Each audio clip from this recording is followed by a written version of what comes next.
Now let's move on to the Storm Tracker. Okay, Storm Tracker, loading it up right now. I know we're like 30 seconds early, but there's a lot of rumors. There's a lot of stuff already happening in the NHL right now, Tim. Like actual, factual, concrete things are happening in the NHL. So we've always talked about how the Martin Necas move, right?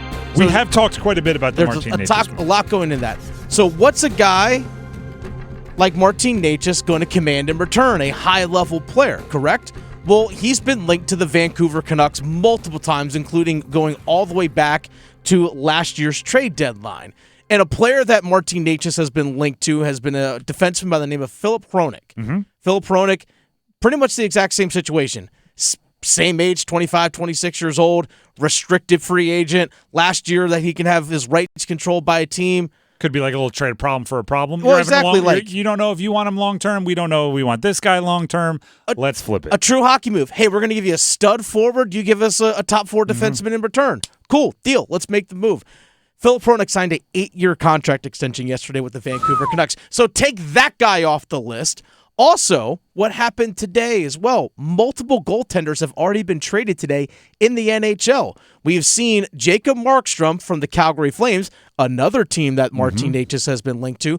They traded him to the New Jersey Devils for a defenseman and a first-round pick. So Jacob Markstrom, he's off the board now for the Carolina Hurricanes. He had 2 years left on his contract. Also, backup goaltender sort of for the Washington Capitals. Kind of like basically a rotation guy with the Washington Capitals.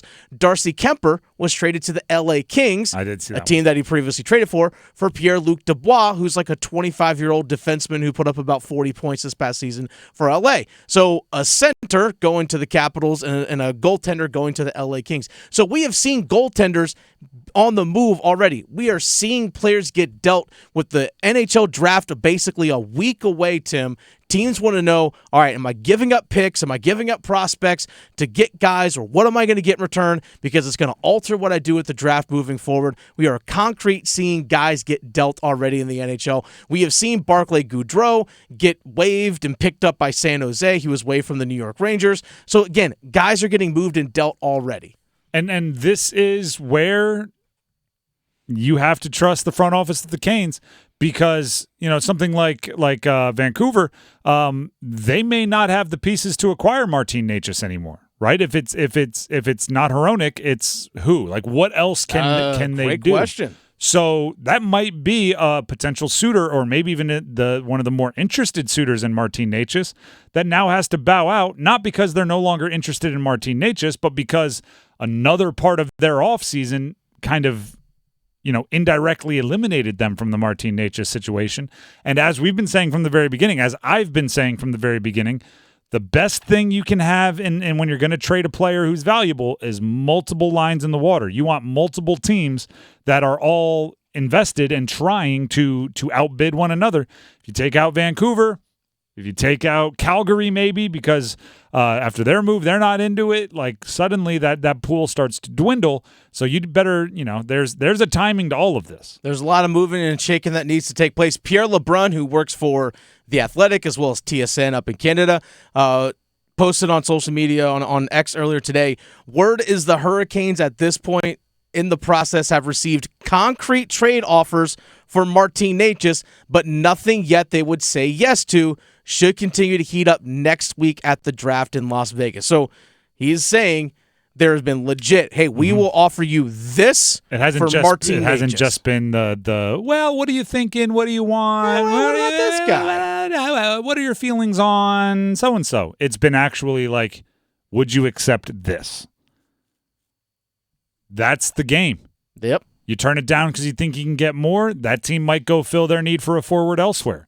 That team may go take the package that they were offering you for Martin Necas and grab a piece of it and go sell that for a goaltender. Like it can change quickly.